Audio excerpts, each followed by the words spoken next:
a driving, retro R&B bassline, a melody begging for stadium handclaps. On the surface, Hozier's first #1 hit disguises itself as a buoyant pop anthem, but listen closer to the acoustic architecture.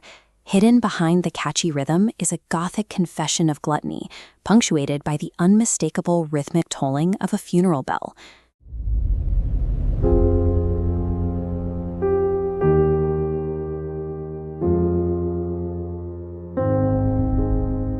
The track opens with an infectious sliding bass line and an undeniably catchy rhythm. This upbeat sonic profile is a deliberate acoustic facade. Too Sweet was originally written for the album Unreal Unearth, a project heavily structured around Dante's Inferno. Specifically, this song draws its inspiration from the third circle of hell, the circle reserved exclusively for the sin of gluttony. Behind the tapping foot and the pop groove lies a narrator engaged in slow, methodical self-destruction, wallowing in a deep melancholy. The pop format acts as necessary camouflage. By wrapping a confession of excess in an infectious hook, the artist allows a dark narrative of gluttony to be consumed by millions without alienating the listener. Since its release, popular culture has frequently reduced Too Sweet to a standard diss track or an arrogant brush-off of a naive lover. A close reading reveals a strict dichotomy. We are watching a collision between two archetypes. The narrator is firmly in the hedonist camp, jaded, overindulgent, and operating entirely in the dark. His partner is the ascetic, structured, innocent, and existing entirely in the light. By pushing her away, the narrator is not acting out of malice. His rejection is an act of self-aware preservation. The entire surface narrative functions as an acoustic quarantine. He is walling off his own gluttonous corruption to ensure the innocent partner remains untainted. This structural quarantine is established immediately in the first verse through a rigid divide in time. Listen to the words assigned to the partner. She is told to live right. She goes to bed before daylight and wakes up for the sunrise. The idiom live right is a distinct linguistic marker pointing directly to orthodox morality, discipline, and physical health. The narrator's timeline operates in direct opposition. He admits it's 10 o'clock before he speaks a word, confirming he is not an early bird. This forms a stark contrast, a nocturnal reality defined by waking up late, pitted against a structured daylight existence. This temporal split establishes a fundamental incompatibility. These characters occupy the same space, but inhabit entirely different realities. Moving into the pre-chorus, the lyrics shift from time to physical space, weaponizing boundaries to illustrate the partner's unyielding purity. The narrator observes how she treats her own mouth as if it is heaven's gate. This specific framing elevates her physical body to a site of sacred, divine purity. It is an exclusive, holy space that must be earned to enter. But the very next line yanks us out of the divine and into the bureaucratic. The rest of you like you're the TSA. The Transportation Security Administration reframes that physical boundary as a sterile, secular checkpoint. It is rigid, rule-bound, and highly restrictive. By juxtaposing the sacred imagery of Heaven's Gate with modern bureaucracy, the lyrics map an impenetrable defense. The partner's innocence is fortified against any intrusion from the narrator. This brings us to the chorus, where the narrator presents his central thesis through his beverages of choice. He states clearly, "I take my whiskey neat, my coffee black." These are metaphors for consumption. To take a drink neat or black is to consume it unaltered, harsh, and bitter, without any softening elements to dilute the sting. This leads into the titular phrase, "You're too sweet for me." The artist has noted this is rooted in an Irish idiom, too sweet to be savory, used to describe someone unnervingly nice or insincere. In the context of the song, it operates as an admission of incompatibility. It is a declaration of his own unworthiness, masquerading as a casual brush-off. Beneath the surface of the chorus audio, 3 rhythmic strikes of a heavy bell cut through the mix. Historically, a traditional death knell is rung at a funeral. According to English tradition, the bell tolls exactly 3 times to signify the death of a man. By embedding a death knell into the song's catchiest, most upbeat moment, the arrangement signals the end of the relationship's potential, exactly when it sounds the most alive. The second verse confirms this death by forensic analysis, utilizing natural similes to prove the narrator requires corruption. He lists the elements used to describe her: bright as the morning, soft as the rain, pretty as a vine, sweet as a grape. Every single one of these items exists in a natural, untouched, and uncorrupted state. Then comes the critical pivot. He sings, "If you can sit in a barrel, maybe I'll wait." This reflects the biology of fermentation. A sweet grape sitting in a barrel loses its innocence, fermenting into a complex, intoxicating, and slightly bitter wine.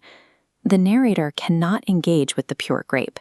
His gluttonous nature requires the corrupted, aged bitterness of wine, cementing their absolute lack of compatibility. Every element of the song's surface layer is a meticulously constructed performance of isolation. When we pull back, the dualities form a complete picture: grape versus wine, heaven versus the TSA, morning sunrise versus 3 a.m. The architecture of the track is built entirely on the poetics of quarantine. It is a mechanism designed to shield the pure from the profane. The upbeat, saccharine pop delivery is a narrative trick designed to distract the ear from the darkness of the lyrics. The radio-friendly production acts as a delivery mechanism, coating the narrator's self-imposed isolation in a layer of sugar that makes the underlying bitterness easier to swallow. Standard interpretations of Too Sweet focus on 14th century literature, specifically the circle of gluttony in Dante's Inferno. This poetic lens frames the song as a romantic tragedy between a brooding man and a pure woman. Stripping away that myth reveals a clinical document. This text functions as a forensic report on somatic incompatibility. The lyrics map a collision between two opposed biological survival strategies. One strategy requires a perfectly regulated system to maintain a stable homeostasis. The narrator relies on the opposite: controlled decay, deliberate entropy, and chemical isolation. Overlaying these operating systems shows destructive friction. They run on separate frequencies that cannot synchronize. The track acts as a mandated act of biological quarantine. Understanding this quarantine requires stripping every lyric down to its raw operational data. The opening lines define a severe temporal discrepancy. The narrator is unable to process language until 10 o'clock, establishing a state of circadian lag. This time delay places the narrator's functionality outside the operational hours of a healthy system. Hozier questions how his partner sleeps so well. Unbothered rest serves as the metric here, signifying a state of untroubled chemical purity.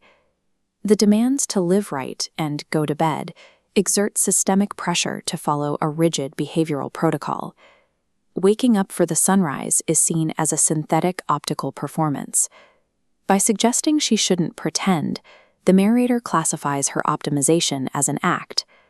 Early mornings and deep rest are strict physiological protocols, mechanisms the narrator's body rejects. The appeal to entropy, a desire to drop below the threshold of observation. A dark lake absorbs all input, representing a void of external scrutiny. The scent of a bonfire describes olfactory decay. It is the physical residue of destruction. The narrator reframes the subject's sober existence as its own form of intoxicating delusion by calling her drunk on life. Taking whiskey neat defines the narrator's requirement for chemical isolation. The liquid cannot be contaminated by any diluting agent. Black coffee follows the same logic. Stripping away milk and sugar removes comfort to maintain an entropic state. This brings us to the structural thesis of the text: "You're too sweet for me." Sweetness is an incompatible chemical additive that disrupts the bitter baseline his body requires to function. The second verse maps a physical trajectory. When the narrator aims low for the ground, he establishes a definitive downward vector. Working late while the subject worries frames his lifestyle as labor in isolation.